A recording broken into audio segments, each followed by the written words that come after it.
നമ്മുടെ പേരക്കയിൽ ഏറെ പേരക്ക ഉണ്ടാകുന്നു എന്ന് കരുതി നമ്മൾ സമാധാനിച്ചിട്ട് കാര്യമില്ല.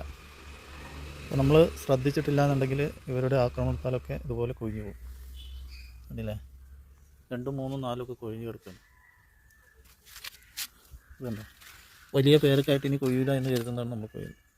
അപ്പോൾ അതിൻ്റെ കാരണം ഇതാണ്, ഈ ഒരു ഫംഗസ് വന്നിട്ട് അതിൻ്റെ ഞെട്ടിയുടെ ഭാഗത്ത് ആക്രമിക്കുന്നത്. കണ്ടില്ലേ, ഇതിൻ്റെ നീര് കുടിച്ചിട്ട് അതിനെ കൊന്നു കളയണം. അപ്പോഴാണ് അത് ഞെട്ടറ്റ് വീണത്. ഇതുണ്ടോ, അപ്പോൾ അതിന് നമ്മൾ ചെയ്യേണ്ടത് അതിനെ വൃത്തിയാക്കി കൊടുക്കുക. നമ്മൾ മരുന്ന് അടിച്ചിട്ടൊന്നും കാര്യം ഉണ്ടാവില്ല, അതിനെ വൃത്തിയാക്കി കൊടുക്കുക. ഇതാ ഇതിനൊന്നും വന്നിട്ടില്ല, അത് വന്നുകൊണ്ടിരിക്കുകയാണ്. അത് വൃത്തിയാക്കി കൊടുത്തിട്ട് മരുന്നടിക്കുക എന്നുള്ളതാണ് നമ്മൾ ചെയ്യേണ്ടത്. അല്ലോ, ഇതിപ്പോൾ 2 ദിവസം കൊണ്ട് കൊഴിയാൻ സാധ്യതയുണ്ട്. അപ്പോൾ കണ്ണ് തെറ്റിയാൽ കീടങ്ങളുടെ ആക്രമണമാണ്. അപ്പോൾ അതുകൊണ്ട് തന്നെ നമ്മളത് ശ്രദ്ധിക്കുന്നത് നല്ലതാണ്. നമ്മൾ കയ്യെത്തും ദൂരത്തൊക്കെ ഇങ്ങനെ ആക്കി കൊടുക്കുക. കാരണം ഈ പേരയിലൊക്കെ പെട്ടെന്ന് ഫംഗസ് വരും.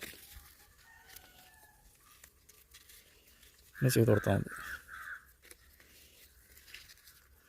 അത് കൊഴിയാതെ കിട്ടണമെങ്കിൽ ഇങ്ങനെ ചെയ്യണം.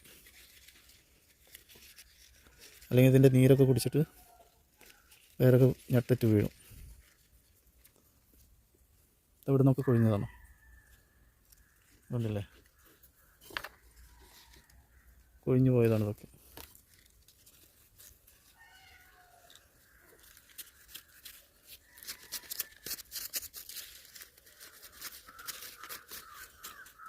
കഴിയുന്നത്ര നമ്മളിങ്ങനെ ചെയ്തതിന് ശേഷം ഒന്ന് മരുന്നടിച്ച് കൊടുത്താൽ മതി. അല്ലാതെ മരുന്നടിച്ചുകൊണ്ട് മാത്രം ഇത് പോകില്ല. അത് പറ്റി പിടിച്ചെടുക്കുന്നൊരു ഫംഗസാണ്. അത്ര പെട്ടെന്ന് പോകില്ല. അത് മരത്തിൽ പറ്റി പിടിച്ചിട്ട് അതിൻ്റെ നീര് കുടിച്ചുകൊണ്ടിരിക്കും. അതിനിങ്ങനെ പൊട്ടിച്ച് കഴിഞ്ഞിട്ടുണ്ടെങ്കിൽ ഒരു രക്തമായിട്ട് നമുക്ക് തോന്നും, ഒരു അറപ്പാണ്.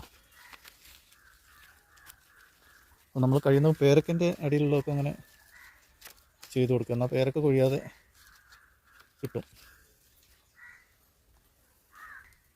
പേരക്കൊക്കെ ഇത്രയൊക്കെ വളർന്നിട്ട് കൊഴിഞ്ഞു പോകുന്നത് സങ്കടം തന്നെയാണ്. അപ്പോൾ അത് ഇങ്ങനെ ചെയ്താൽ മതി. അതിൻ്റെ ഇളയ നെറ്റിയാണ്. അപ്പോൾ ആ നെറ്റി നീര് ഊറ്റി കുടിച്ച് പിന്നെ പേരക്ക വാടി കൊഴിഞ്ഞു പോവുകയാണ്.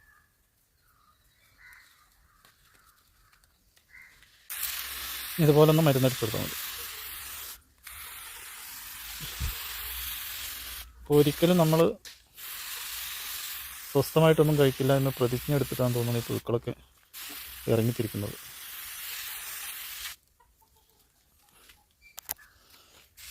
ഇപ്പോൾ പൂക്കളൊക്കെ കൊഴിഞ്ഞു പോകുന്നുണ്ടെങ്കിൽ അതിൻ്റെ കാരണങ്ങൾ ഇങ്ങനെയുള്ള ചില ദോഷങ്ങളൊക്കെ തന്നെയാണ്.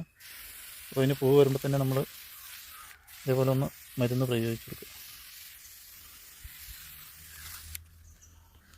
ഇതൊക്കെ ഇപ്പോൾ നമ്മൾ സീഡ് മുളപ്പിച്ചെടുത്ത് ഉണ്ടാക്കിയ മാതളത്തിൻ്റെ തൈകളാണ്. കുറേ ഉണ്ട്. ഇതാ ഇവിടെ ഒരെണ്ണുണ്ട്, പൂവിട്ട് വിരിയാറായിട്ടുണ്ട്.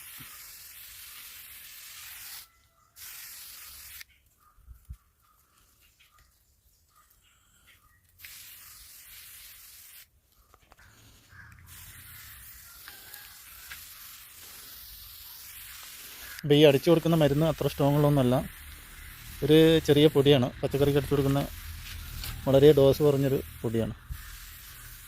അപ്പോൾ അതാണ് നമ്മൾ അടിച്ചു കൊടുക്കുന്നത്. അപ്പോൾ അതുകൊണ്ടാണ് അത് അടിച്ചാൽ കൂടുതൽ പോകില്ല എന്നുള്ളത് കൊണ്ടാണ് നമ്മൾ പേരക്കയിലെ ഫംഗസിനെയൊക്കെ വരുതി കളഞ്ഞിട്ട് അടിച്ചു കൊടുക്കുന്നത്.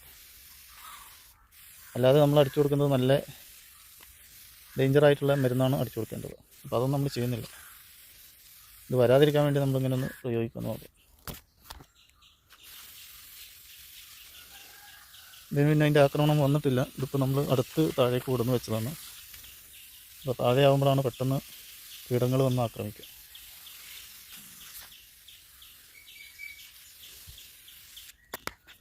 അപ്പോൾ ഇന്ന് ഇത്രയും പറഞ്ഞ് നമ്മളെ വീഡിയോ ഇവിടെ പൂർണ്ണമാക്കുന്നു. മറ്റൊരു വീഡിയോയുമായി വരുന്നവരെല്ലാവർക്കും ബൈ ബൈ.